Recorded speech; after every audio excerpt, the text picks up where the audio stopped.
I didn't even take in. What is going on, guys? It is your boy Eric of EMFC, And this is Derek of the extended EMFC channel. and we're so back. We're so back. This is Wrestle Chat Wednesday. I believe this is it's the 32nd episode, and I believe it's around the time we started doing these podcasts. Now I was looking back as we were posting, of course, on our command socials. We were, or I was looking at, sorry, about old postings of when we started out, especially the podcast in general, and we were making some ads. And don't worry, I'll show you guys all that later. If not, go check it on our socials. And I'm like, oh damn, it's been pretty much a year. So I guess happy year anniversary of the podcast, and I believe it is the 32nd of the year. Damn. I had no idea. That's awesome. Yeah, we old, bro. Yeah, trust me, bro. We're what's it called? Veterans of the game now, I guess. Yeah, we know what we're doing now. Ish. Yep. And of course, everything's more of a weekly kind of thing. Again, we appreciate everyone watching the replay on YouTube. If you guys ever missed out anything, again, our shenanigans are on there. We have ordered our podcast. But what I didn't know, which I was looking on Twitch, is that the categories in Twitch, there's also a category specifically for talk shows and podcasts. So I finally decided to move us to the podcast category. Because I was just going in general, I was just looking at other things on Twitch, especially that they updated their apps and stuff, right? So I wanted to see what other categories they had, what other games are going on right now for whenever I'm going to stream, which is not the podcast, right? And then I was like, I just got intrigued. I was like, I wonder if anyone else does wrestling podcasts on Twitch, which I assume so. People do. And when I go in and check it out, people do, but all the category was under talk show and podcast. And that's what I realized. We were on like just chatting, I believe, and that one has like 700,000 people watching, opposed to talk shows and podcasts, which right now it says around 3.4K, which I guess it helps with discoverability, but also like, you know, when you go into just chatting, people are looking for some specific rated R content, of course, opposed to when people search up talk shows and podcasts. We are literally a podcast. People will probably want to see our content. So here we are. This is the first day on that. Just letting you know. Yeah. Oh, cool. We'll see how this goes. Mm-hmm.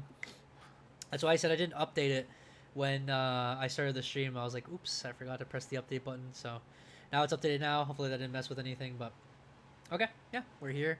We're here now, and I believe our first thing is the weekly recap. So we'll play that.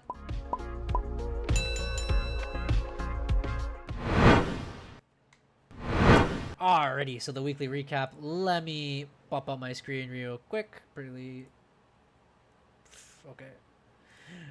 Sorry, give me 1 second. This always happens every week, and I think I had it set up, but I don't. Alright. And I'll share my screen the second I have this page open. That is definitely not it.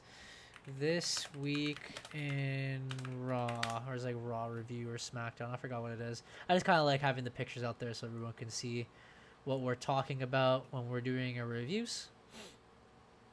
I'll share my screen now with you, Derek. We'll appreciate it. My bad. I didn't even think that was blocked. Okay, there we go. It's SmackDown first, sorry. Alright. So, I'm going to ask you a question. What did you think of SmackDown? It is the first episode on USA. Yeah.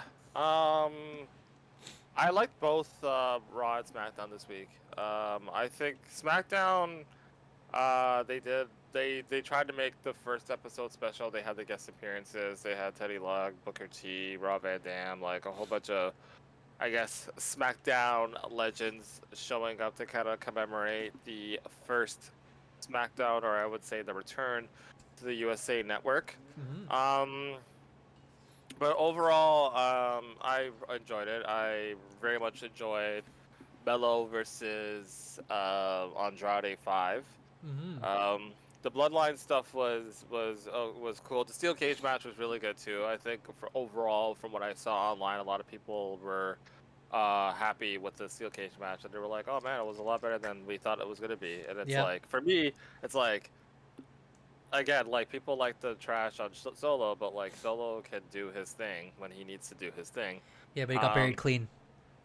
Yeah, he got to be clean, and that's fine. Because honestly, again, it's one of those things where it's just like we know Solo's not winning the title, so like let's put that to rest, and let's move forward. We got the appearance of the tribal chief, which we weren't sure was going to happen because he was scheduled for the show, then his name got taken off the show, and then he was back on the show. But it was cool. It was really cool. We got to see like a really cool moment between him and Solo in terms of like a stare down. Trying to think of what else happened, but otherwise, oh yeah, Randy Orton came back. Ricky made his SmackDown debut. Yeah, I was gonna make fun of you guys. Yeah. Ricky, yeah, because like going off of this, I remember I had saw you and Johnny going off in a chat during SmackDown, and I wasn't home. I was out at the time, and I all I saw was, oh my God, Ricky, and legitimately I saw my phone and I was just like, there's no way Ricky Starks made his WWE debut on a SmackDown. That's crazy.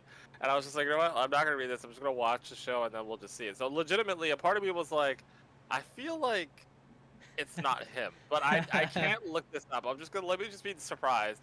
And I watched it and I was just like, this Ricky debut might have been better than Ricky Starks, to be honest.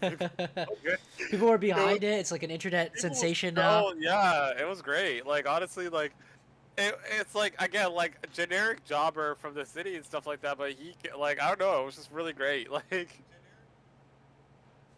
but overall, yeah, I enjoyed SmackDown a lot. What did you think of it?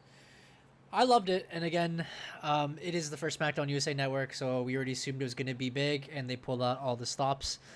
Even with Raw, I feel like they just like, oh, we have to keep up the momentum, especially it's been kind of, as we said the last couple of weeks, a little stale, a little dull, starting to get repetitive now. I personally thought Raw was better than SmackDown, personally. I think it was pretty good. Yeah, like... When it came to SmackDown, like, it's... Again, it was a debut. They had the new logo. They said they didn't have the new stage set yet, I guess. I don't know when they're going to do that. Maybe they'll wait till Raw next year, then they switch it up, right? New season. But from what I'm seeing, right now, I think they're going to keep the same stage. But the logo is pretty cool. I'm going to ask you, how'd you like that? The logo? I like it. I like it. I saw a lot of mixed reviews, like, you know, and a lot of right the. Oh yeah, it's right there. I like it. I think it looks cool. I think it looks modern. It's different. A lot of people are complaining that, oh, it looks like SmackDown, and it's like people who are new to a product aren't gonna know what it is. But like, I was it's watching. Silver, and it's blue. I was watching. Yeah. I was watching, you follow Wrestle Republic online. Shout out to Wrestle Republic real quick, because, like, legitimately, I watch all their stuff, and they do a really good podcast as well. But I was watching, what's his name? I think his name is Ben. But the main guy who, runs the site, and he was talking about how he enjoyed the logo more so from a, what was he? Designer? He was graphic designer standpoint. It was saying that, like, the whole point of it was that it's meant to make you look at it.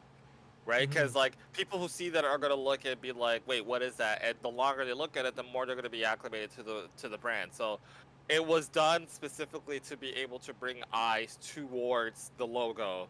Which, when he put it that way, it's like, oh, okay, I can kind of see it. Personally, just like looking at the logo, I think it looks dope. I like that it's different. Yeah, I like that it's unique, and it's pretty clean for the most part. It screams new, opposed to the other SmackDown logos, which screamed like throwback, I guess. And even like the logo itself, the S and the D, yes, it confuses me sometimes. It's just a full-on S. I see it more so than the D, but sometimes they have that just individual logo, the SD, literally like beside, let's say, a name or something like that, right? So it's kind of cool in itself, but altogether it makes more sense to me. SmackDown, I think it will grow on everybody. If they want to change it afterwards, they will. But like the blue is so strong, it's unique. I dig it. I like it. I'm excited for the Raw one. I think it runs well especially with the new WWE logo. Like, I feel like the previous logo didn't really fit the logo too well, like the WWE logo altogether. I think this like meshes very well with it. So, yeah, I'm a fan. I can get behind this. But not only that, but like, yeah, they started off strong. They started out with Triple H coming out, which I thought was pretty cool, and then all of a sudden, steel cage match. 30 minutes commercial free, by the way, which was a pretty cool way to start the whole program. And and yeah, actually, I dig the match. It was fun. It was the first time I sat down and watched SmackDown, especially I was with my family, so it was kind of just jokes seeing the steel cage match. Cody got busted open immediately, which I thought was a cool touch to their rivalry because it's very heated. The only time they really showed blood, especially with Cody, was when The Rock beat his ass. Look at you now, boy. Look at you now. You know? So I thought it was like, it added like another emotional stake to it. The cage was completely brand new, the design. I don't know if you saw that, but like a lot of the bars were covering a lot of the action inside, so they had to have like the dollies, like the cameras on the side and whatnot, right? Yeah. It almost looked like they tried to use the War Games cage, but they just threw it as one, right? And it was just unique. I don't know, a little bit different, but it wasn't too bad. The match itself was fantastic. Cody Rhodes freaking dropped from the top of the cage, which is not in his comfort, but he did it anyways. He did a Cody cutter from like the side of the cage too. They were pulling off all the stops, and I pretty much appreciated the match they pulled out. Clean finish like that. And then, of course, the rest of the boys came in to jump. I assumed they were going to jump throughout the match, but Cody wins clean. And then Roman Reigns comes back, which, again, they were teasing a lot. I was like, oh, do they have this partnership? Do they not?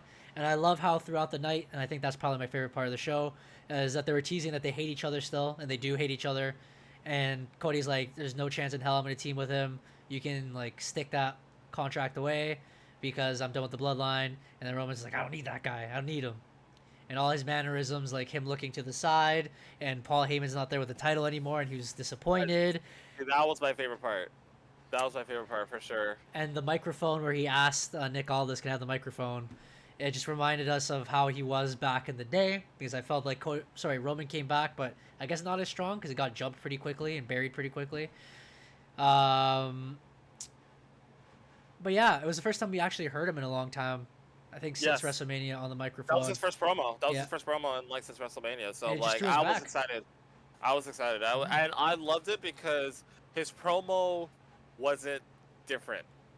And this is with me when I look at baby faces and heels, I hate it when a character changes their like completely just based off of the fact that like they get a crowd reaction and stuff like that. And when I always reference the Attitude Era, I love the Attitude Era because like when you had guys like The Rock and Stone Cold and those guys who were doing their promo style never changed. The only thing that changed was how the fans felt about him. And I felt like Roman, like he could have cut the same promo as a heel and it still would have hit. So like that was what I appreciated. Like he wasn't pandering to the crowd. He wasn't like pull like a Damian Priest and be like, "You guys are my bloodline now" or anything like that. Yeah. He went out and said, "This is still my show. This is still like I'm the same guy. Things have changed, but I'm the same person. This is still my show. This is still my arena. Like I still run this yard. This is me," kind of thing. And everyone was just kind of like, "Yeah, you're the guy, right? Like that's it, right?" Mm-hmm. And it's like again, he doesn't need to do anything because again, it wasn't really his promos that made him a heel. It was the stuff that he did, right? And now his focus is just strictly on the bloodline. So it'll be interesting to see from Roman's perspective, like once the bloodline storyline is done, where does the character go from there? And how will that affect how the people view him and stuff like that? But I very much enjoyed it. Pretty much, and that's literally what came out of it. They finally teamed up. The crowd was hyped, I guess, for both wrestlers, specifically Roman. Even though he was a heel and he was still acting heelish, as you said, he was still the face in that situation, but not changing his demeanor, which I thought was pretty cool. Their whole, like even right in this picture, like their whole, the way they presented themselves, their facial expressions, they're like, oh, damn it, I have to team with this guy. Solo coming down the ramp, he's like, you friends now? You friends now? And the freaking thing is in the background, just like, This is like... He's like, he don't like you. Don't give it to him. He don't like you. It's great. I think it's they're gonna bounce off of each other pretty well. Apparently, they're both going to be on Friday Night SmackDown moving forward this week. And I'll say that later. But Roman's gonna be appearing a little bit more often now, apparently. So, looking forward to that. Besides that, again, you already mentioned the number one contendership. LA Knight's now gonna face Andrade El Idolo this SmackDown. Randy Orton's a surprise partner who came back. And that's it, really. Nothing much else happened on SmackDown. So I guess, yes, Monday Night Raw was probably the better show. So, Yeah. on to Monday Night Raw. Here we are. So, the night starts off with, like, I guess it starts off with a bang. Even the entire show has started off with a bang. I've been appreciating Raw more than SmackDown as of late. I'm glad Roman came back and made it entertaining. Again, they try to pull all of the stops, but there was still a lot of, like as we discussed before, SmackDown's missing a lot. And when I was doing my fantasy team and I was counting the points, I realized Cody's the only person I was counting points for on SmackDown. My entire team's Monday Night Raw. And that's how it's been the last two fantasies, sorry. We're on the third one now. And of course, this is why I won. Because Raw is heavily talented. They have a whole bunch of people. And now that I think of it, was it 11 until 11? Did it end at 11? Was it 3 hours? What? The show? It was 3 hours. Yeah, it was 3 hours. Yep. When is that going to change? October. I think the first week of October for Raw. Okay. I think it's October 7th. I think October 7th is the first Raw where they're going to be doing 8 to 10. Okay. And that'll be, I guess that'll be running until Netflix. Which is funny because everybody wanted it to change. Even me, I was like, you know what? Maybe a little change wouldn't be that bad. 2 hours, less commercials. But I thought Netflix would do the 3 hours a little bit better because maybe for sure they'll have less commercials. But I thought this Raw was well paced. It started off with like showing everyone coming into the arena. Then afterwards, CM Punk does his promo, and he just goes off or whatever, saying that like is Hell in a Cell. He can't promise that that he can finish off Drew McIntyre, but he said that he promises that he's prepared to die. Is Drew prepared to die in Hell in a Cell? And yeah, you went pretty off, I guess, for the most part. Of course, he's trying to promote the story. That's what I expected from CM Punk in general this week, and that's what I expect Drew's gonna do next week, right? Moving forward, there was a couple. Well, in general, the Judgment Day took over the show, and I mean the old Judgment Day members and the new Judgment Day members. There was bare either appearances or promos coming from every single individual from the previous Judgment Day and the new Judgment Day, either discussing with each other what they were going to do moving forward with the pay-per-view or the next couple of weeks and what they're going to do tonight because they had a couple matches. So the tag team titles were on the line. It was the New Day versus the Judgment Day. The New Day said they wanted to do it on their own. And then the ending was a little sticky because the rest of the Judgment Day interfered. LWO interfered. Xavier Woods could have won the championship. He couldn't because the ref was looking the other way. And then they ended up losing the match to the very, very, very emotional Xavier Woods, both backstage and after the match. He blew off Kofi Kingston. Derek, what do you think of that? I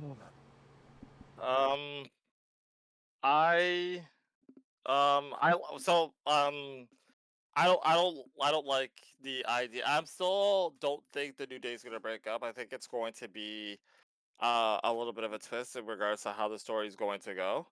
But I love it because again, like where was the New Day a few months ago, right? They weren't really doing anything. People are now invested in this whole dissension because it's really the first time ever since the New Day got together that we've really seen major cracks, and the cracks are very valid. Like Xavier is now showing that like he doesn't just want to be here; he wants to win. He wants to be in a position where he isn't just seen as like the side character. And it was really cool to kind of for the first time actually see Kofi explaining the fact that like he doesn't believe that they could do the things that they could do anymore because he's not there anymore, which is why he was constantly looking for help. And Woods could like telling him straight up, like, yo, like I'm your tag team partner, and yet you don't tell me anything. That's not cool. Yeah. Right. And it's like again, very valid points. Yeah. Very, very valid points. So I'm interested to see where things go. With that whole thing, I don't think it's going to lead towards a New Day breakup. If it does, then it does, and we'll see where Xavier Woods and Kofi go from there. But I definitely do think that it's just a really cool way to kind of like show like a different side of the New Day within themselves and kind of see where they go from there. Okay, it's pretty solid.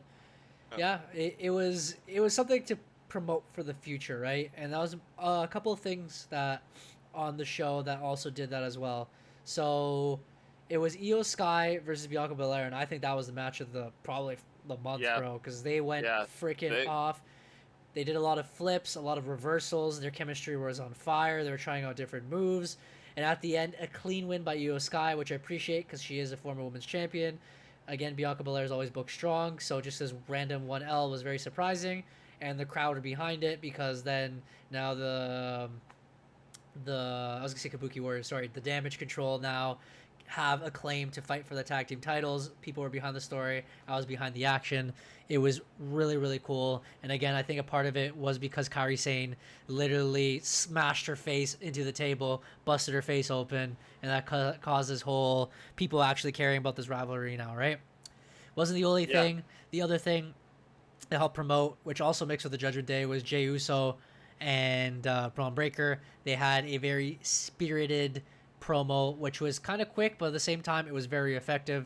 Their talking back and forth was perfect. The crowd was behind them. The dogs were barking out there for Braun Breaker. The mans were yeeting for Jey Uso.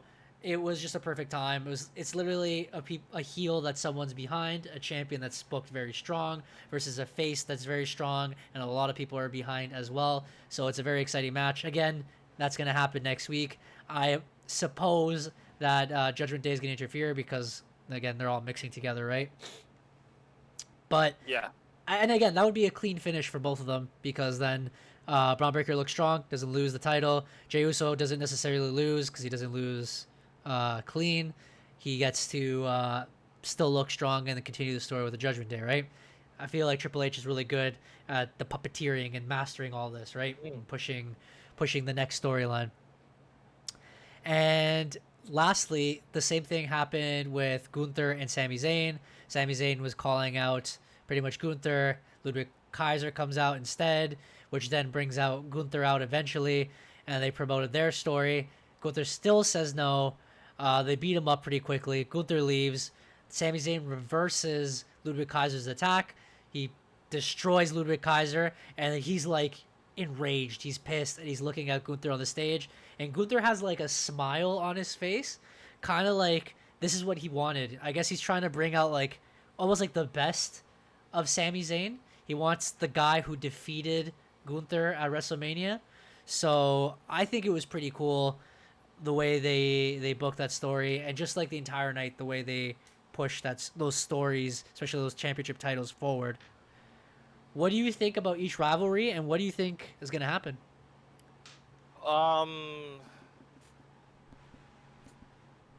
There's so much going on. So in regards to the Gunther rivalry, I love the way that they're pacing it.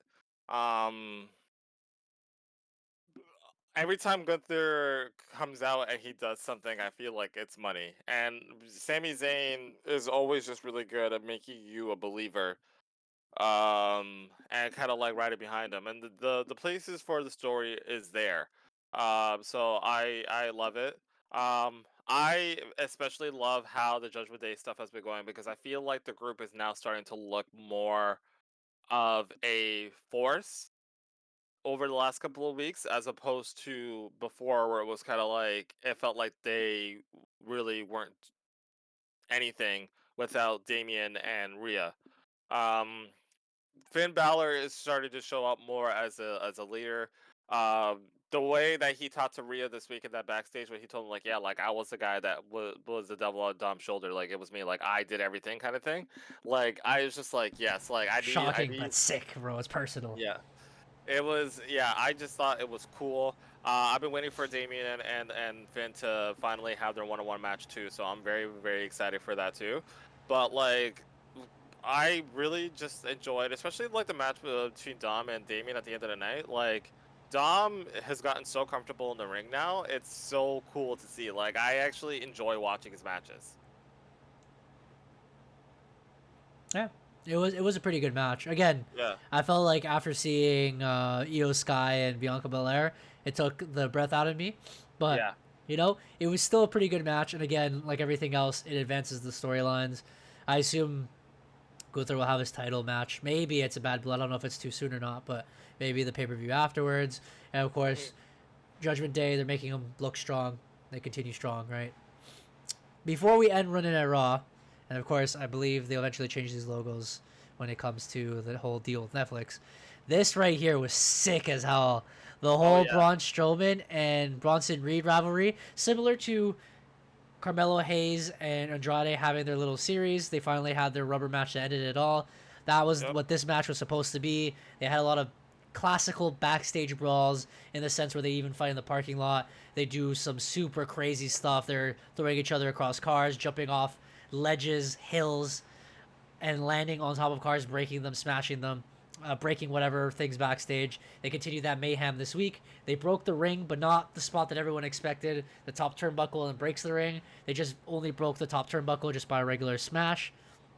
They threw a fan at, I believe it was Bronson Reed on Braun Strowman. He threw a fan across him, which was cool. The smashing through the barricade or the equipment backstage was sick.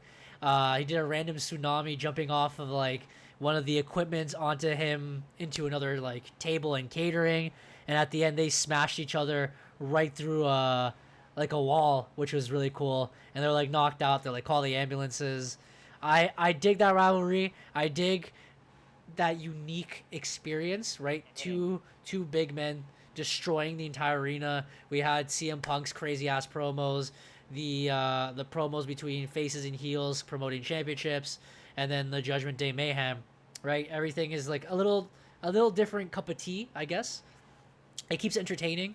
It's unique in every aspect, right? And I think maybe that's what SmackDown was kind of missing. Now they have like the aura of Roman. They have the baby, clean Cody superhero face or whatever. They have the bloodline, but besides that, what else do they have, right? They don't have much going on.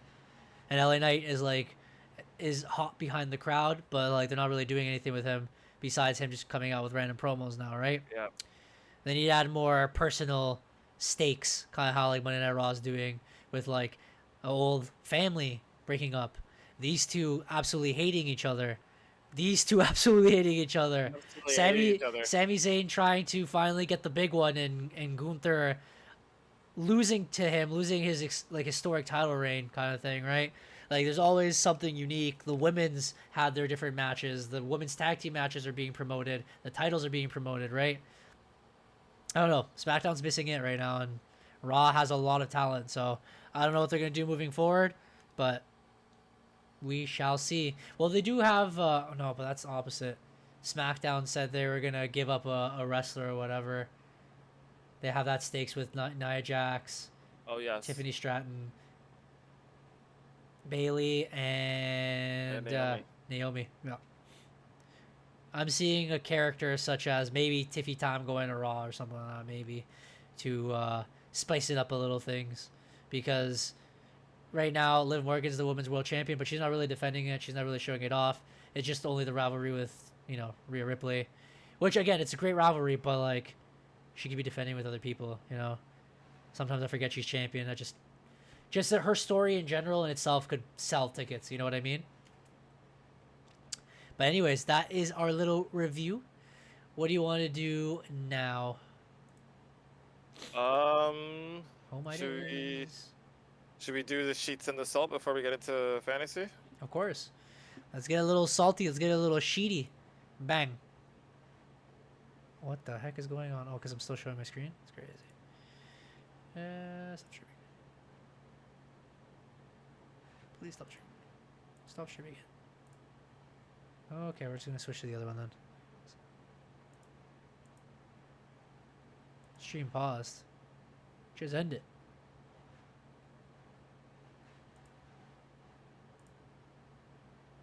Oh my days.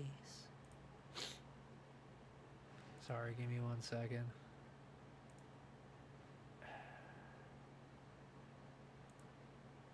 Okay, I guess it just glitched. Anyways, sorry. We're back now. Yeah. You want to do grain of salt or sheets first? I guess there's a lot of things in the sheets. Let's do some sheets. Do I even know anything that's in the sheets? Let's do some sheets. I know a couple. Okay, I'll feed off of you. It just reminded me that Matt's not even here. Sorry, guys. Yeah, Matt couldn't make it. He has work today.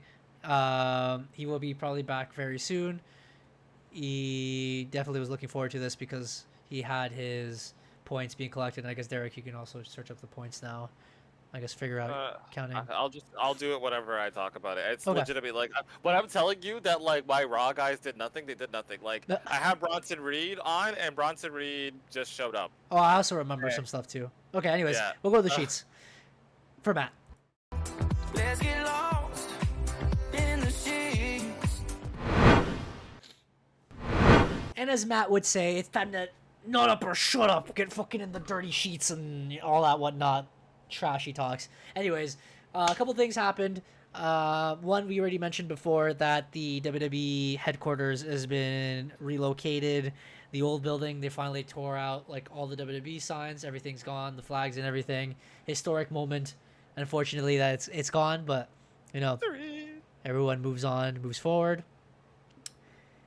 I had a couple others. I don't know why I'm blanking right now. Oh, Roman Reigns. So Roman Reigns apparently is going to be performing in every single pay-per-view moving forward. I assume it's because, again, this is the later half. It's the last bit of the stories. So there's Bad Blood. They're probably doing a Saudi Arabia pay-per-view. And then Survivor Series. That's the last big pay-per-view. Then it's Royal Rumble, Elimination Chamber, WrestleMania, right? They're going to do the whole big thing. So it makes sense he goes on to the next one. Again, a lot of rumors are circulating. The Rock is actually going to return sooner than later, more specifically Survivor Series. So they're going to have their little tag team match of Bad Blood, Jacob Fatu, Solo versus Cody and Roman Reigns. Again, we're assuming it's going to be old bloodline versus new bloodline. Something's going to happen. The Rock is probably going to come back. Then they're going to start promoting their story for WrestleMania, Rock versus Roman. It's going to be fantastic. But again, they're all rumors. This is all in the sheets. So take it with a grain of salt. Grain of salt, yeah. Do we have any other oh my god, like there should be a couple. I'm just trying to remember it. Again, we already discussed about the logo.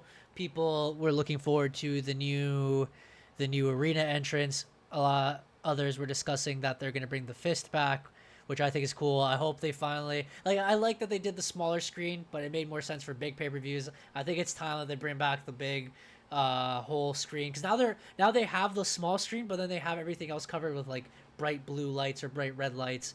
Like you could just make an arena now. It's fine. Like build a screen. If it's like a packed out Chicago, fine. Make the little ramp. It's cool, whatever. But I think like making unique arenas now, I think it's about time to bring it back.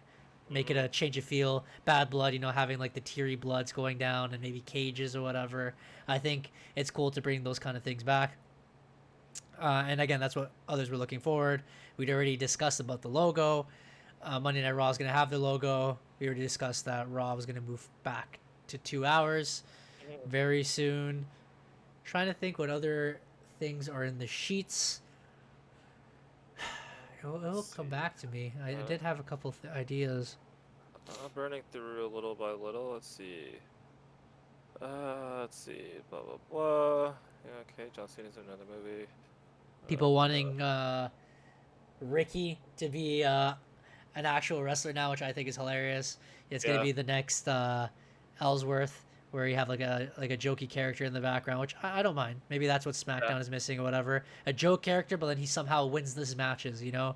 So I think that'd be pretty funny, kind of like a Eugene situation, which would be cool. Yeah. There's a lot of others were online asking for Tonga Loa versus I was gonna say Eugene versus Ricky at WrestleMania, which I think would be cool. It'd be funny as hell. Okay. CM Punk also attended NXT this week. He did. I thought was cool. Yeah, that was cool, and they're setting up the season premiere. The season premiere of NXT on CW for CM Punk. He announced that he's going to be a special guest referee for Trick Williams and Ethan Page for their title match. Randy Orton announced that he's going to face off against Siobhan Evans, who is one of NXT's quickest rising stars. Okay. And St. Louis for that NXT episode, which is really, really cool. I think Javon actually posted on his thing. He's just like, "Yo, I applied for WWE on Indeed, and now I'm having a match with Randy Orton." It's crazy. That's wild. That's insane. Like, it's really cool. Like, just like seeing that is really, really, really, really dope. I applied for WWE on Indeed. That's a crazy sentence. But yeah, honestly, there's not too much going on in the sheets right now aside from that. I saw a report on Charlotte Flair in regards to her return, and it said that she's more than likely not going to be back until early 2025 at this point. So Royal Rumble. Yeah, basically. So, there's obviously speculation that she was going to get involved with the Tiffany Stratton and Nia Jax program at some point. And honestly, like, take it with a grain of salt. I still think that she will. Okay. But, yeah, according to what the sheets are saying as of now, like, there's no immediate creative plans for her to be involved until 2025. I guess just to make sure that she is 100% good to go by the time she gets back in the ring. Speaking of creative plans, that brings me to AJ Styles. He's fine. They just don't have anything for him creatively, so he's not on the show, which kind of sucks. That's funny as hell. And they could need him. They could have him fight with LA Knight for the U.S. title and like do some crazy things. Like they already had a rivalry before. They could like rebring it back again, ignite it, and they went like they fought at each other's houses and stuff. Like now they could do some worse things. You know what I mean? Like LA Knight's just driving and then boom, he gets hit by a car. And then everyone on SmackDown like, who hit LA Knight? Who hit LA Knight? And then AJ Styles comes out and he's like, I hate this guy with a passion. That's why I took him out. You know what I mean? Like do some other personal things. Yeah. You sent me freaking Big Show choke slamming Kurt Angle off of it. You know what I mean? Get some crazy stuff going, you know? Was that it for the sheets? But yeah, that's pretty much it. That's it for the sheets. Okay. Let's go. The grain of salt? All right. You can probably do a little bit of the grain of salt. I'm going to go get refill my water and probably snack. Okay.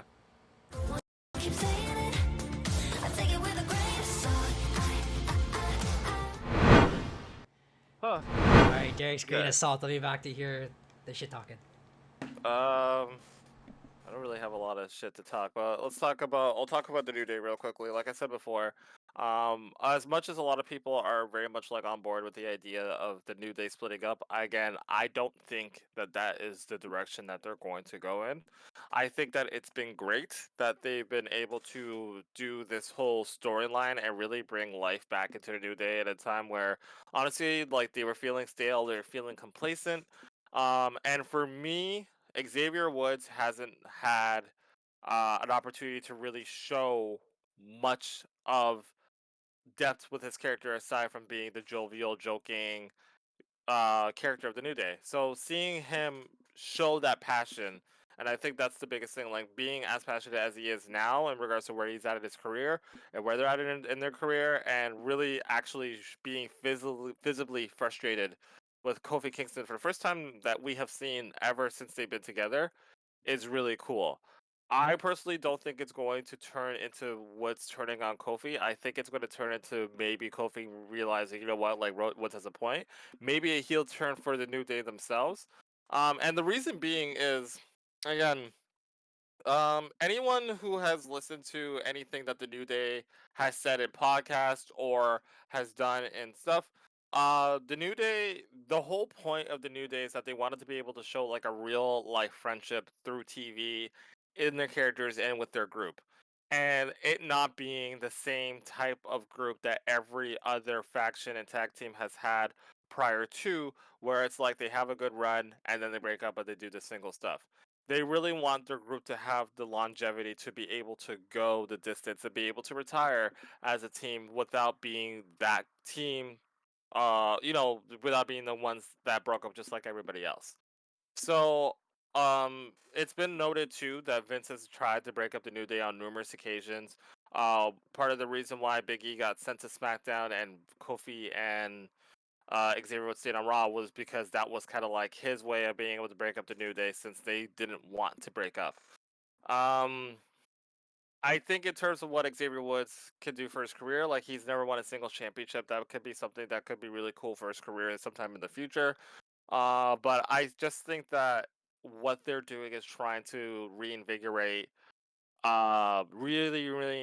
the New Day in a way that the crowd could really be invested in, not just being like oh, we like those guys, here they come doing a match, but also being like we want to see these guys. And on top of that too, the tag team division, There's rumors, again, I should have talked about this in the sheets, but there's rumors that the Motor City Machine Guns and the Lucha Bros have both signed with WWE. So we're getting two big, new, fresh tag teams that are coming into the WWE. Sorry, I heard that too, yeah. I'm excited. Yeah. So for me, the last thing that we need is to break up an established tag team that can really do some really, really cool stuff with these guys. So I was just saying, Eric, real quickly, that I don't think that Xavier and Kofi are going to break up. I think they're going to turn heel together. Oh, yeah. that's a sick twist. All right, that's a perfect result. I think again, everyone is very much just convinced, like, oh, like we know where this is going, we know this is going, and I like. Yeah, they're gonna honestly, do a plot twist, yeah. If you know anything about the New Day and like what they want for the group, like they want to be able to go their entire careers without being the same as every other tag team and faction that has broken up because of dissension, right? They want to go the test of time. So like, I feel like maybe Triple H wants this, and I feel like the New Day is just like, no, we're not doing it. We could do something else completely. And the fact that they've been dragging this whole storyline with like the dissension for so long, like I feel like if there was going to be a turn at some point, it was going to happen already. That's a solid choice because like now they got involved with LWO. Xavier Woods was pissed because and Kofi's like, I asked him to be here, so then afterwards they probably fight each other or something like that out of fairness and competition. But then at the end, freaking, they absolutely turn on him. So I guess LWO something to do instead of fighting random people. LWO, Lucha Bros, maybe you debut at some point. I think Motor City Machine Guns are supposed to be slated to go to the NXT first, so like that could be a match that can happen down the line too. But I especially just feel like with the tag team division, like if you don't mess with the tag teams now. Like the last thing I need is you putting random people together and be like, oh, you're a tag team now, so we could do this. Like New Day has had the longevity, they have the title reigns, they have all that stuff. I understand the nuance of doing a Kofi versus Xavier Woods match, rivalry and stuff like that, but like I've said in previous podcasts before, all right, you run the feud, and then what happens? Right? You know what I mean? Like the Intercontinental Championship race and the World Title race is so hot right now that I honestly feel like if you made them singles guys, they would get lost in the shuffle. I don't think it would be a benefit to both of them. They could do a lot more as a tag team, working within that division to really help that division become something that people want to see more of. So that's what I believe with that. What other grains of salt do I have? Oh, another in the sheets thing that I completely forgot about. I was reminded. Remember, there's still a Bloodline member that has been signed to WWE that hasn't made their debut yet. Oh my days. So, I don't know how to pronounce his name, Hikuleo, but he is another Bloodline member that WWE signed a long time ago. I believe he was another member of with Tama Tonga and Tonga Loa in Japan at some point, but he was also signed around WrestleMania season, but they haven't brought him out yet. I think the idea, the speculation is that people are thinking that Jacob Fatu is going to turn and join Roman's side eventually. Okay. And then Hikuleo will be his replacement to join Solo's bloodline so that they can have like a full 4-on-4 situation. Okay. So we will see what happens there. Honestly, I don't know if I want to see Jacob Fatu join Roman's side. I don't think so anymore. Solo. Yeah, I like him with Solo. I like him with Solo a lot. Like I just he'll get lost in Roman's shadow, opposed to like with Solo. Like he's like they're both like being highlighted now, I guess, right? Yeah. Like and like Jacob, like if you've seen his work prior to, like he can legitimately do the babyface thing, and that's something that you can do at some point. But I just feel like for what we're doing with this storyline right now, I think it's cool. Just leave him here. If you want to bring in Jimmy J and maybe Sami Zayn at some point, that's cool. Yeah. But maybe Sami Zayn might still get involved because if The Rock comes back and he joins Solo side, then they're gonna need a fifth, right? So yeah, exactly. Yeah. So yeah, but that's something to kind of keep in mind there. I also am still kind of holding out with the idea, going back to Kofi Kingston and Xavier Woods, because honestly, that is legitimately probably my favorite part of Raw right now. Aside from the Judgment Day stuff, like seeing the small stuff that they've been able to do to the point where like the crowd's like, oh, right? I think it's been great. I'm still low-key hoping that this is going to turn into at least a point where Big E is going to come back to at least try to sort of I was hoping for that too because they mentioned him a lot now. So I was like, nah, they have to throw Big E in now and like have something involved or like get him as a manager, man. If he doesn't want to wrestle, fine, let him manage a absolute heel. Yeah, a dastardly heel he team. could be there. Yeah, absolutely. I just want Big E back. Like the New Day looks weird without Big E, and like no one else can really fill in his spot. Like it needs to be Big E. They tried and they got canceled. Yeah, and they tried before with Kevin Owens, and then he turned on Kofi, which Kevin Owens has profusely apologized for. Yeah. But so there you go. Other grain of salt too. I think that Kevin Owens and Randy Orton are going to win the tag team titles at some point. I don't know why. Yeah, I think. I hope so. I mean, they're one of those teams, kind of like how Sheamus and Cesaro were, where they had a rivalry. They threw two random wrestlers together, but these two random wrestlers together worked. RK Bro also is another tag team that worked. You know what I mean? Judgment Day, Damian Priest and Finn Balor, they worked and they became an actual tag team. And I was actually entertained with the tag team division. Right now, they always just keep slapping around A-Town Down Under, which of course they're like the perfect like muse, I guess. But they really gotta start winning matches to boot legitimacy, because if not, it's kind of just getting like, oh, it's just the Job Squad, especially freaking Jor. Austin Theory, he was like touted as the next big star, and now ever since he joined Grayson Waller, which of course they feed off each other pretty well. Very well, yeah. It's just brought him down to a jobber level, and it's not where he should be at. He should be competing for the U.S. title or something. You know what I mean? I agree and I disagree. Like, I definitely think that he could do a lot better, but I also feel like they had already kind of put him down at a jobber level even before he joined Grayson Waller. I think Grayson Waller has actually helped people care about Austin Theory again. John Cena buried him. That point. John, like, again, and this is again, I've talked about this before. This is the problem with working with John Cena. If you win, where do you go from here? And if you lose, where do you go from here, right? It's such like back when John Cena was in his heyday, there was a lot of people who weren't able to recover from working with John. And it's not John's fault. John's just really, really good. And at the time, again, from a creative standpoint, and also just from a fan standpoint, despite the fact that fans were always saying, like, we were tired of Cena, we don't want to see this anymore, if you're not giving the guys that face off with him that same reaction when he comes out, then you're showing that you're not invested. And that's a problem. Like, you're invested in John regardless of whether or not you want to see him or not. You're invested in him, right? So I was afraid that this was going to happen, and I'm pretty sure I had mentioned this leading into the match too, and it's just like, it's an iffy thing to climb, because it's like, just getting the rub from a superstar isn't necessarily enough to put you over, especially, like, it's the same thing with Solo. Like, Solo faced John Cena, and then what happened? He lost 25 matches straight. And he was completely irrelevant until he turned into the new tribal chief, and he was able to build himself back up from there, kind of thing, right? So, I think that his pairing with Grayson Waller, it's been cool, it's been great.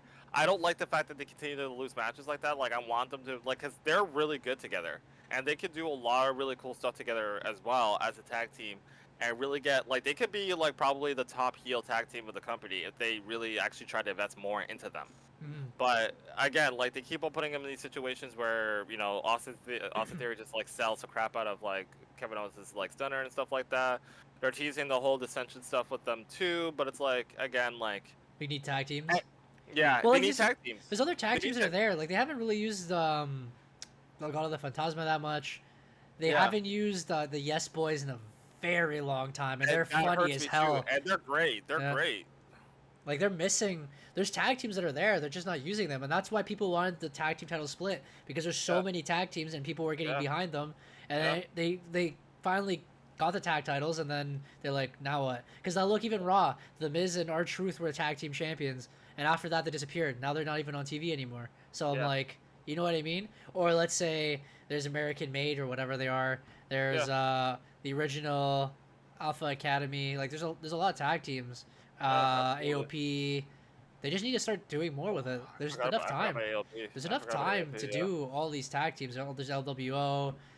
Like, there's so much we could do, but There's so much you could do, but it's also hard too, and I get it because, like, if you focus more on the tech, again, there's so much time that you can invest into a show, right? Monday Night Raw is a little bit easier because you have 3 hours for another couple weeks until you do a 2-hour thing. But it's like, again, like, if you focus more on the tag teams, you're gonna see more people complaining about how the women aren't being used as much, right? Because, like, again, like, there are the main storylines that people are popped for, like the CM Punk and the Drews, the Gunther and Sami Zayn. Like, I didn't think I was gonna give 2 shits about Braun, and they're just killing keep it. on. Yeah. They're killing it, right? Like, they like Bronson Reed again. It wasn't too long ago we were on this podcast. We were just kind of like, Bronson Reed, meh. And now I'm like, yo, Bronson Reed. Yo, like, and again, like, and this is the thing, like, kudos to Seth Rollins because, again, Bronson Reed has been on a whole different level ever since he took out Seth. Yeah, it's true. He killed Seth. And I forgot about that. Yeah, and like now, it's like there are little pieces that are being done, and I think it's little by little. It's the waiting game. People need to be patient, and especially if you're enjoying a product right now, enjoy the product for what it is. I'm sure that they will be able to find ways to make everything work together where everything is just firing on all cylinders. But yeah, there are a lot of people who are kind of just being left in the shuffle right now, which sucks. So we'll see. Okay. You want to go into the fantasy? Let's do it. All right, so I'll play the fantasy thing.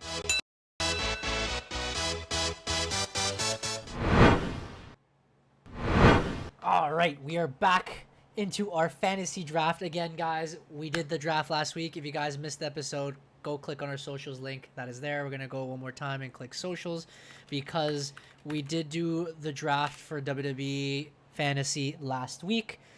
We will show the teams a little bit later, but right now I'm going to show you guys quickly the rules. So, little reminder and also the new rules that we placed. First, the fantasy draft. We drafted a total of 12 superstars, so 6 active spots per week, 2 main event spots, 1 from Raw, 1 from SmackDown, 1 mid-card spot, 1 women's spot, 1 women/mid-card spot, 1 tag team spot. The restrictions that we have is that 2 champions have to be drafted per team, and they have to be kept on per team. There are only 2 tag teams maximum per team and 4 main eventers altogether. Next one we have is our point system. So weekly, we'll be counting, let's say, pinfalls are 5 points, signature 3 points, promo 5 points, submissions 10 points, appearance 3 points, and then pay-per-views have their whole different scoring system with pinfalls being 10 points, segments being 5 points, signatures being 5 points, submissions being 20 points, promos being 10 points, and then the multipliers for the regular weeks would be commercials, and the ones for pay-per-views would be times 2 times 3 if it's 15 minutes or 25 minutes. On to our new rules that I've actually placed. I don't know if you're seeing the stream right now, Derek, but we have added our weekly points tally now. So instead of before where we were like, oh, first place gets the point for the week, now we're going to do something more so of either football or soccer, is whatever you want to pronounce it. The way they have first place, the winner gets 3 points this week. Second place, which is usually a tie, would be 1 point, and third place, get nothing. So we're going to move forward with that little tally system, but third place not only gets 0 points, because we're not going to leave them stranded, they're also going to get something we created new, which is called the wild card. So third place gets the wild card. Wild card rules goes, loser of the week spins the wheel to select the wild card, and we have collected a whole list of wild cards, either created by us here on EMFC or, again, the viewers that we had the last couple of weeks on stream. So appreciate everyone who's done that. And the other rules are that we must play it the week they receive it. I believe Matthew is the one who created that rule because I think Derek originally wanted us to store it. But you know what? I think for the meantime, for this season, it makes sense. So we can see if these wild cards are going to be indeed broken or not. So again, the loser will receive the wild card that week. They can use it whenever throughout the week. So they can use it, let's say, the beginning of the week. Like right now they receive the wild card. I'm like, I'm going to use it. Some of these wild cards are more so for like when we're about to count points next week. They'd be like, switch. This is what you're going to count or whatever, right? We'll explain it when I show you all the rules or whatever. All the wild cards that are there. And we will not be using any of them or receiving any of them on pay-per-view week. because we believe that we are more competitive during pay-per-view week and that we have sufficient wrestlers to compete fair and square without having to nerf anyone, let's say. So those are the rules moving forward. We'll show you guys quickly the new wild cards. So the wild cards, again, collected by everyone throughout the last couple weeks. Tangaloa replacement is actually Sebas. So whoever gets that one, pretty much you have to replace one of your wrestlers on your team for Tangaloa. Sorry, on an opponent's team for Tangaloa, which I think is pretty funny. We get a boost multiplier that week is another option. An extra play spot would be another one. So an extra play spot being we usually have 6 wrestlers going at it at a time. Now you can add the 7th on your team if you're last place and, help yourself a little bit for that week. You can remove an opponent's play spot. So again, we have 6 wrestlers on a team. Now they would have 5 just to nerf them a little bit. Ban a wrestler for the week. So let's say Cody Rhodes is going off 1 week. You get to ban them. I have to replace them with someone else. There's another one for no multipliers. Let's say I went off. I have a bunch of commercials times 3 multipliers. I'm not allowed to use multipliers that week. The next option is remove a negative from a score. So let's say this week I had both Dominic and Damian being played. Dominic lost the match. He lost minus 15 points. I can finally add that wild card and remove that minus 15 so it doesn't hurt me at the end, right? Another one is emergency swap from the bench. So sometimes we come in these situations where we place wrestlers the week previously, and then let's say Monday Night Raw comes along. That wrestler actually doesn't even show up that night. So an emergency swap, like I said, you could use it later throughout the week at least. You can swap someone, let's say, that were on your bench, but they were on TV, and that way, you can earn points that way. Next one is replace and add a Raw SmackDown main event spot. So there's situations where, let's say my SmackDown main eventer is not doing much that week, but my Raw main eventer was going off, and I have 2 Raw main eventers, and I'm only allowed to put in 1. So this wild card, I can remove that SmackDown main eventer and finally add a Raw main eventer. That rule I actually created today. That was kind of unique. I think the ones moving forward I did create today with me and Seba. Replace a mid-carder with a main eventer. So sometimes we have too many main eventers. They're going off throughout the week. This mid-card, for example, CM Punk was not doing anything. Randy Orton did fight this week. I would put Randy Orton in CM Punk's spot, and that would be a pretty cool wild card that's random, I assumed. I believe Seba came up with this one, a +1 point on the weekly tally. So let's say even if you're last place, second place, first place, you'll get an additional +1 point for that week. The next one is allow a third champion swap. So kind of like how the Tangaloa is, but it's a positive towards your team where you can replace, let's say I have Dominic Mysterio, I'm a mid-carder. I can replace him with LA Knight, who's wrestling that week for the United States title. We put him on for that week. No one else can all of a sudden steal Dominic. It's just not a punishment, but more of like a positive thing on your team, right?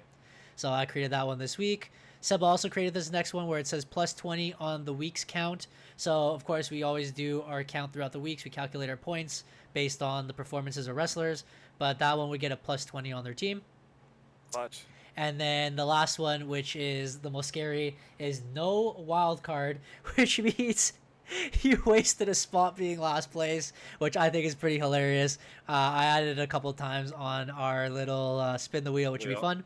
And then again, I have an option more to be added later. As again, you guys, the fans watching, will help us out, or maybe we'll figure out some things later. So those are the rules of the new fantasy draft for 3rd season, really. Let's get into it. I have everything set up, so I'm very excited. We'll pop this out real quick. I have calculated my points, and I also tallied up Compare's points. So we have a tally. We have a tally, ladies and gentlemen. We have a tally. Sorry, I'll remove all this. We'll place this back out. Stretch this out here. Share my screen so you can see. As Matthew always says, put it to 150%. So we can see what is going on. Alrighty. So here we are. I am very excited. This is the Fantasy League. Again, we've been starting this. We are kind of pioneers when it comes to this. We love fantasy. We love WWE. I'm the 2-time reigning defending champion. I've won every single season so far. So hopefully Matt and Derek can get their cojones back, and they can start earning some points. Again, 3 points for first, 1 point for second, 0 points for loss, but they also get the wild card. Let's get it going. Derek, you're first up. Before I get started, I forgot to give you something, but Johnny had made something for our fantasy as well. It is completed. It is in my car currently. I was supposed to give it to you yesterday, but I forgot. Oh my God. Yes, so I will give that to you at some point. You live right there, so. Yes, sir. As 2 times champion, I will be receiving finally my championship for winning the fantasy draft for the first and the second season, and I will be showing it off every single time we stream this. It'll be great. All right, so let's start off with my fantasy. So I'm going to tell you guys right now, I had a horrible week. Oh my days. I had a horrible week, partially because if you scroll down a little bit, Eric, I had 2 people on my bench who probably would have did me some good. Sheamus and Carmelo Hayes had matches, and they had bangers, if we're being completely honest. But they did both lose, though. They did both lose, but it still would have netted me some points. But I did not have that. So let's scroll back up. We go to my first person. We have Gunther. And Gunther is just talking his ish right now. Yeah. He had an appearance on SmackDown, and then he had a promo on Raw. Gave me 8 points for the week. That's cool. Whatever. When Gunther gets going, he'll get going. Kevin Owens had a match on SmackDown. He had a tag team match that was supposed to be with Ricky, but then Randy Orton came out. They got the victory. They got the win. He got me 22 points. Braun Breaker had a promo, and an appearance and a spear. So he got me 11 points for the week. Tiffany Stratton just had a promo on SmackDown. Big Bronson Reed had a match, but that match didn't really go anywhere. But hell of a match that was, though. Yeah, it was. I had my head down, and all I heard was Joe Tessitore. Oh my God, I need to go back and talk about Joe. Oh, we did not talk about that. Okay, we'll talk about it at the end. Yeah. Yeah, we'll talk about it at the end because I need to talk about this. But right off the bat, all I hear was Joe saying like the turnbuckle came off. I'm like, wait, what? I know. I said the same thing too. I was like, what? And then I looked up and I was messaging you guys. I'm like, holy shit, they're going off, and they broke the ring. And someone broke the ring. I was like, what happened to that? How did they break the ring rope? And they was like, oh, he literally just slammed into it. I was like, that's crazy. Dude, like cool spot. Just, like cool spot going through the barricade. Bronson Reed like chucked a dude from the crowd onto the thing. It was just great. Because you know what? Sometimes people go like they spear through that barricade. I'm like, yeah, whatever. No, buddy, they smashed that shit, bro. They smashed it. Like great, but he didn't do any of his finishers, and so he did one tsunami.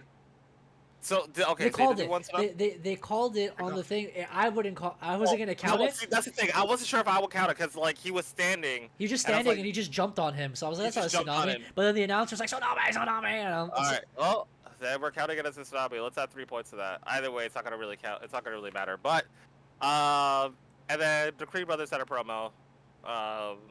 Like little video package that was very American. Yeah.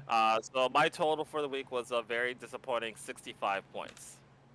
Wow, that is an interesting way to start. But again, we select our superstars for specific weeks or specific storylines. A-Town Down Under had their fight. Sami Zayn's gonna be, the mega power eventually. Yes. Gunther will eventually fight. Kevin Owens already did, so he earned you bear points. Braun Breaker as well. Tiffany when she wants to as well. It was just what was in the cards for this week. Yeah, well, all right. We'll come back. We come back stronger, as Compare would say. All right. Now, it's up to you. Eric's Rambling Rana. So it turns out I'm not going to be last place this week. So and because Matthew had a lot of matches, I'm pretty sure this already inaugurates Derek as the first wild card recipient. So we'll do that a little bit later. But Eric's Rambling Rana. Let's see if I get first place. Damian Priest went off. He had his matches. They had like 6 promos, like appearances altogether. A total of 40 points. Destroys Dominic Mysterio. Cody Rhodes, unfortunately, because it was a 30-minute match with no commercial break, I couldn't get the multiplier on that. I could have had a bigger score. Crazy. But Cody Rhodes did earn 36 points without that. I think that's the most points he's earned me on a SmackDown so far, because he usually does a lot of promos and talking. He doesn't fight. You know what's funny about that too is like I was even wondering while this match was going, I was just like, do do we count this as like a pay-per-view multiplier? But like, yeah, there were no commercials. Like, No commercials, it kind of felt shit that like you weren't able to capitalize on that more. But and look at all those points, those +3s. They were hitting finishers like crazy. Yeah, so, these commercial-free shows are actually not good for us at all. Dirty Dom also did his thing again. Judgment Day, Rhea Ripley. They all appeared throughout the night, talking their ish. They had their match. Fortunately, Dom did lose me 15 points because of his loss. Total of 18 points is still respectable. Even though Rhea Ripley didn't wrestle, 24 points is still pretty good. CM Punk failed me, and he had a backstage segment where he went out of his car, but he directly went to the promo. So Seb was like, no, you have to play fair. You have to count it only as one, so I only count it as a promo. It's whatever. CM Punk's dead to me. He's washed.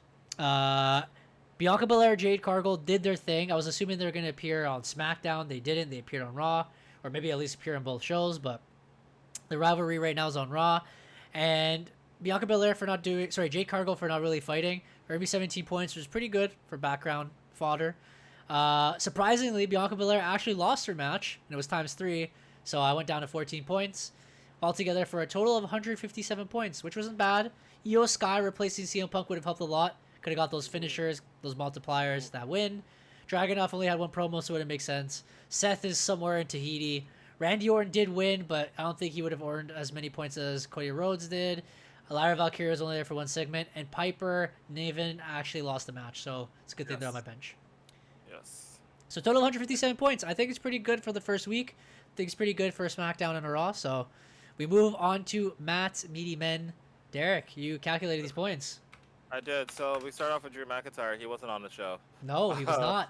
Solo Sikoa had a steel cage match. He ended up losing, so he had a total of 10 points. Okay. Jey Uso had a promo and a match. He had a match He had a bunch of promos in the background, a bunch of appearances, yeah. Yeah. So he got a total of 34 points. Nia Jax. What did he have a match? Just appearances, I think. It was just appearances, and at the end, I think he went to. I think he had a match with. Did he have a match? Did he? I feel like he had a match. No, he just called out Braun Breaker. He had a whole bunch of promos backstage with Mommy and whoever, and him eating. Oh, he speared. Okay, sorry. He did a promo with Braun Breaker, and then he speared Braun Breaker. Braun Breaker, yes. And they got a commercial somewhere. I don't know. Yeah, 34 somewhere. Points. Okay, and then Nia Jax got 27 points. I don't remember. She didn't have a match. She just had promos and stuff. Backstage things, yeah. Yeah. Did she hit any finishers? I don't think she hit any finishers. I don't recall her. I don't think she hit any finishers. 3 plus 3 plus 5. One commercial for the 5. So it'd be. Did she have a match? 3 plus 3, no. It was just appearances backstage. So 6, 7, 8, 9, 10, 11. Should be 21 points. One commercial times 5. Was the one commercial for? I thought the one commercial was for his first for the 335, because he's like he puts it underneath like the points that. Oh, I see what you mean. Yeah, so I That's weird, multiplied though. that. I don't think she did. I don't think she did an appearance and another appearance and then a promo though. I don't think so either, but it's okay. Spoiler alert: Compare lost. So. Oh, did he? Okay, that's crazy. Yeah, we'll just keep it going. Jacob Fatu had a couple of his appearances. He got 9 points. And then Judgment Day. They went off, bro. They are crazy. They went off. So they got a total of 53 points. Okay. And for the grand total of 133 points. No way. So the winner and undisputed champion is me. Let's go. Matt goes for second. I think what Matt lost out was a main eventer. He needs a Raw main eventer that would appear. Yeah. Drew did not. Yeah. I think his other Raw main eventer was Uncle Howdy, and he wasn't there either. He had a little backstage, but he had a little promo. But that wasn't enough. If he played Andrade, he probably would have won. Honestly, maybe if he didn't choose Uncle Howdy and maybe he chose Seth Rollins or CM Punk, he would have someone later, but it's fine. There's so much you can do, I guess. Yeah. But Uncle Howdy didn't show up. But there we are. The first tally of the week, ladies and gentlemen. So the first week, it's +3. For Matt, it's +1 for becoming second place. And Derek, for being the bum of the week, gets 0 points. But, Derek, it's exciting times. It's time for the spin the wheel. You get to see your wild card this week. Yes, sir. the first official wild card of our fantasy. And it just makes sense that the man who came up with this brilliant idea would be the first person to spin the wheel. All right, I'm gonna shuffle this 3 times so it's fair. Sorry, continue with your thing. 1, But yes, 2, I am excited. 3. We did not win this week, but we're all about the long game, and this is what we're talking about the future. And the future is going to be based off of the spin that I do right here, and it's going to propel me to victory in the future. Wait and see. Let's spin this wheel. As you guys can see, everything is there. We did add no wild card 3 times, just to make it entertaining, make it a little bigger. But there we are. This is it. Let me know when you want to spin. I'm ready. Let's do it. All right, 3, 2, 1, go. Let it rip.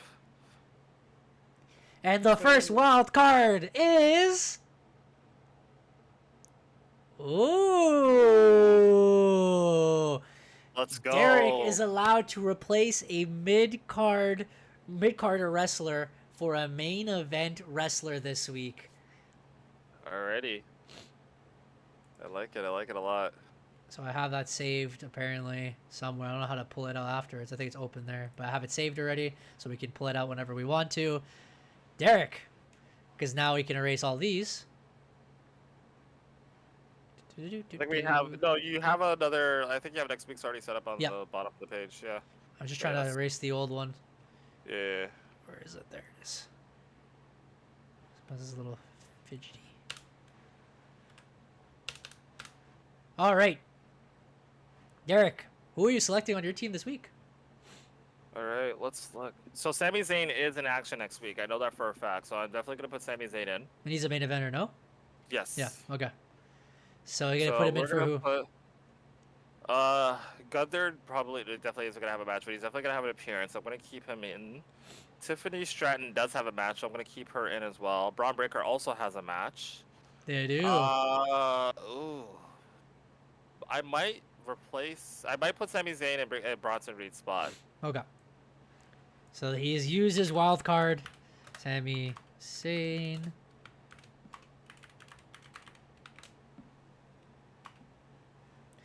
So he has the Helluver and Blue Thunder Bomb. Okay, it's pretty cool. Sami Zayn, Bronson Reed. That's a cool way to start the week already. Really, that's Bronson really Reed. solid. Do you switching anyone else? You have A-Town Down Under instead of the Creed brothers.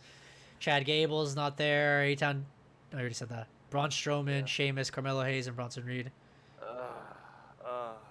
I mean, everyone here is already wrestling. That's the thing this week. So like I know, so we know for a fact that Braun Breaker's wrestling, Tiffany's wrestling, Sami Zayn's wrestling. So at least I have 3 people who know wrestling. Gunther's definitely gonna have an appearance. He's probably gonna interfere, or be in the corner of Ludwig Kaiser. So we'll keep him there.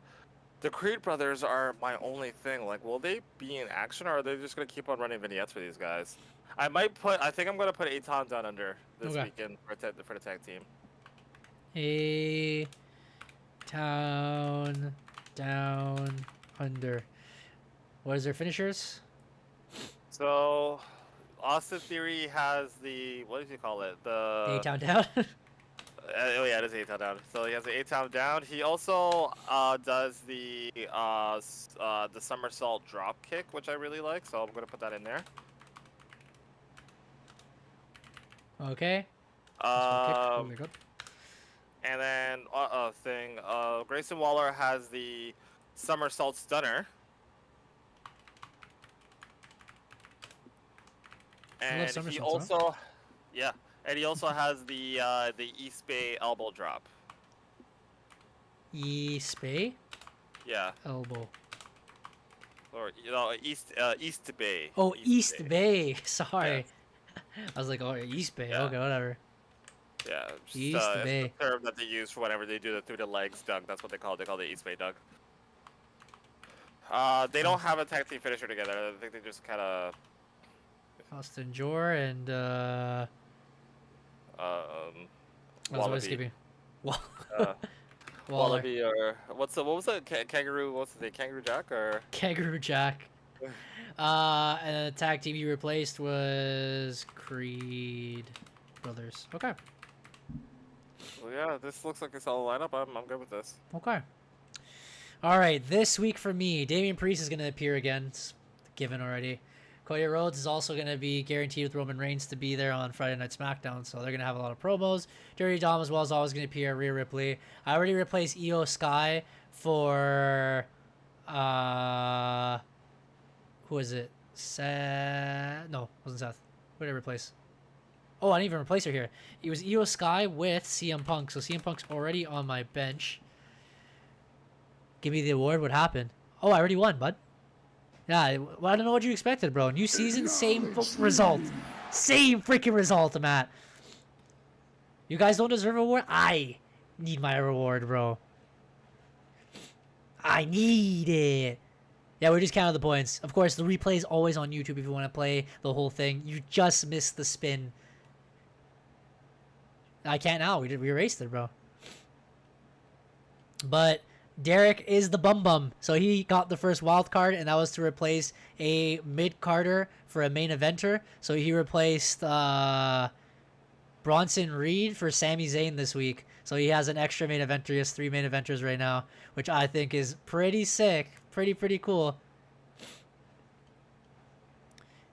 And I got 157. Yes, sir. Yes, sir. Do you know why? It's because this is Drew. He's like this. And I told you last week, bro. I told you Drew was on the decline. Now he's like this. Because CM Punk put him to sleep, bro. Done. But yeah, anyway, sorry. I removed CM Punk for Io Sky. I believe they're going to promote her a little bit more, especially with her dub. These 2 girls will stay here. I think my team's going to be solid. Now, Matt will figure out the rest of his team, but I assume Drew is coming for his promo, so they'll show him off. Solo is going to have his promo for sure against Roman and Cody. Jey Uso has his championship match. Nia Jax has to promote her world title reign. I think they have a match this week. Jacob Fatu as well will appear. Judgment Day will appear. I think he has a solid team in general. To the philosophy for some of you, and that is oh yeah, that life sucks. Life sucks. Then you die. And then you die. But yeah, here's the total points, Matt. I have so many like bits, or well, not bits, but like whatever, channel points. Challenge points, yeah. Yeah, I have like 40,000 channel points, bro. Like I didn't start using these Christ. things, So I have 3 points. Matt has 1 point. Derek has 0 points, and that is the first week of fantasy. I'm excited for next week. I'm already excited, and it hasn't even happened yet. I'm excited. I think next week's definitely. I'm at least gonna hold second place. I hope. Alrighty. So we have a couple more talking points before we end the stream. It is an hour and a half already. I didn't think we were gonna lead to that, but here we are. Number 1, the announcer or whatever, the new guy. He's lit. Bro, Joe killed it yesterday. And see, this is the thing. I feel like every week I've been talking about him. And like, first week, you could tell that like I don't think he was prepared for the 3-hour Raw. You could tell visibly that once he got to like the 2-hour point, like he was just like burnt. Second week did slightly better, but you could tell 3rd hour he got kind of burnt. Last week he did incredible. Like the WWE actually posted like one of his like sound bites from the broadcast, and it was like kind of like how they did with Michael Cole and Pat McAfee, and like yeah, he was super locked in. Like I am now like, all right, cool. Like this guy his voice is great. Like if he's able to channel what he was able to on Monday Night Raw, then he's going to do fantastic, and I think he's going to go really, really far. He already has the broadcasting experience anyway, so it's not even like you can really knock him, but like it's hard for people from the sports world to be able to transition into the sports entertainment world and be able to still deliver on that same front. But he did incredible on Monday, and I'm hoping, and a lot of people online has said the same thing too, that they were really impressed with his performance, and they're enjoying him now. So glad to see that people are turning around and seeing how good he is. But yeah, he did great. Man in the chat does Joe Testosterone. Joe Tesseract is the man, bro. He's pretty good. I liked him. He reminded me of keep forgetting the guy's name, Roy Mauro. Mauro Ranallo. That's it. I miss Mauro so much because Mauro has so much, like, you could tell he loved his job, bro. I really wish he was still there. But Joe did a really, really good job for sure. And people are comparing him to like Michael Cole, where they're like he can carry on that show, and you know what, he he bounces off well with Wade Barrett as well. I'm not gonna lie. He does, and honestly, like, and that's the thing too, because like sometimes I'm kind of like I'm not critical of Wade Barrett, but like I like the combination of Pat McAfee and Michael Cole the best. Because Pat McAfee's just so out there that like he just makes Michael Cole break like every broadcast, and it's just so refreshing to see because Michael Cole's been there for what 20 plus years. He's very objective. He's very much about his work, and to see him now just having fun and having Pat McAfee bring it out of him is just really cool to see. And Corey Graves is just always awesome. Like he's always been a great voice, even from NXT, move to SmackDown, move to Raw. He's always just been a great voice. And he just works well as like a heel commentator too. So, but like their pairing makes sense. Like I feel like this is the most comfortable pairing of Wade Barrett that I have seen on the broadcasting table yet, personally. I guess so, yeah, because he has someone to carry him, kind of thing. Yeah, while he has someone to carry him. Quips in the background. Yeah, and I feel like it was more like not necessarily awkward, but I feel like it didn't like work as well with others. I feel like with Joe it works really, really well. Was there any other tidbits you had that you were gonna say? No, I just wanted to praise Joe. Good job, Joe. Good job, Joe. And of course, we always love Joe. Yeah. Derek's met Joe, of course. Some most of Joseph. I bet Michael Cole. We had an awkward high five. It was great. No. All right. Well, I guess that will be the end of the podcast. We will be back here next week. Again, replay is going to be posted on YouTube after this. If you guys missed the draft from last week, previous episode, I believe, is episode 31, is there as well. Joe Mama. Sorry, Matt's just talking in the chat. Episode 32 will be out, so you guys can see all the drama, all the reviews that we talked about this week, the overall summaries, and again, the new rules I've explained with our new banners, and the new fantasy that we just ran, and of course the addition of the wild card, which Derek has already won. Congratulations for being the winner, I guess. Last, I don't know. It's cool. To be a loser. But you have a lot of power going into next week, so I'm excited. Yeah, we'll see those results then. Again, I'll see you guys next week. It's been your boy Eric from EMFC. It's been your boy Derek of the EMFC. And Matt will probably be saying goodbye very soon on the chat. But we will all see each other next week. Peace. Take it easy.